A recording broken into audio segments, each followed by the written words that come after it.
a small town deep in the valley, and beyond, the mountains, higher than any I had seen before. The plot of land and the house which sat upon it belonged to my brother, my eldest brother.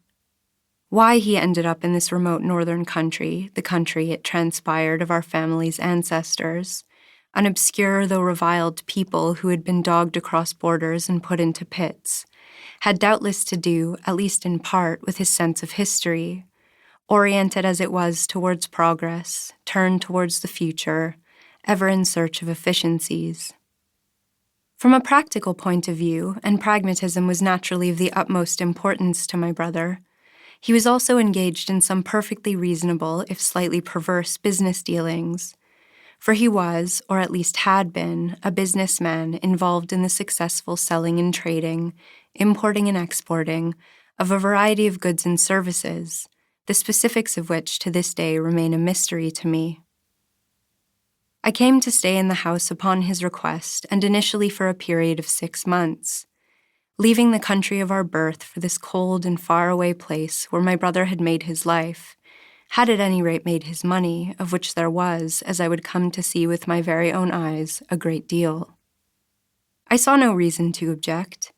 I had always wanted to live in the countryside, had often driven through the rural areas surrounding my natal city in the autumn, to see the leaves in color, to experience the fresh air, so different from the turgid air downtown, well known to be the primary cause of the high rates of infant mortality.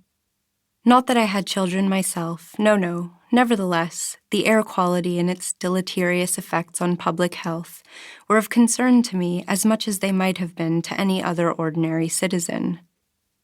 Moreover, as my brother pointed out, it was not as though I had any specific obligations or ties that could not be broken with ease. I allowed this. Here is how it was. I had, so to speak, thrown in the towel.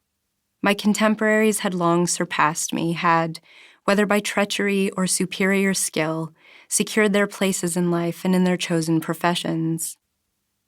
It was said that it was a terrible thing to realize a lifelong dream, and yet still I wondered why they could not let blood a bit. They bloated with success. There was so much time and nothing to be done. I had only a little bit of will. I was not in on the great joke. For a time I pursued a career as a journalist, but eventually left the news agency at which I had been employed, not even in disgrace. My time there had run its course. There was nothing at all to mark my going. My efforts over the years to obtain a continuous contract of employment had been in vain. The process had been explained to me as a bureaucratic and not at all a personal one.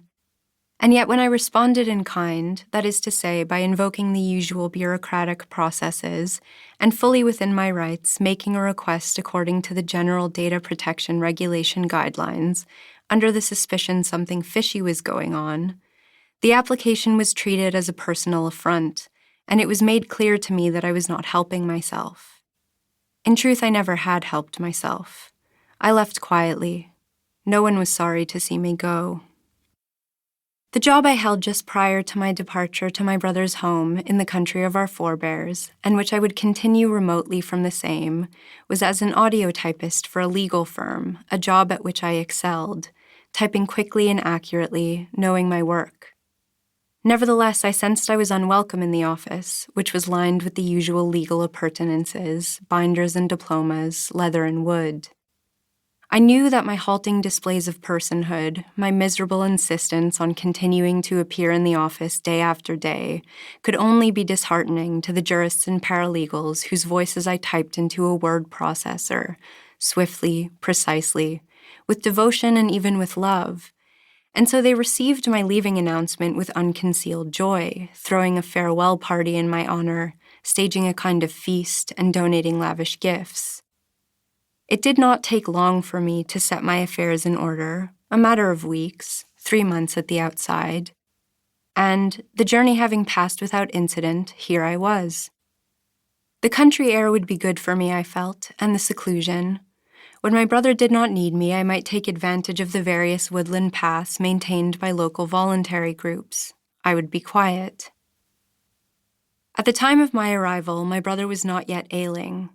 Truly, he was in the very pink of health, the prime of his life.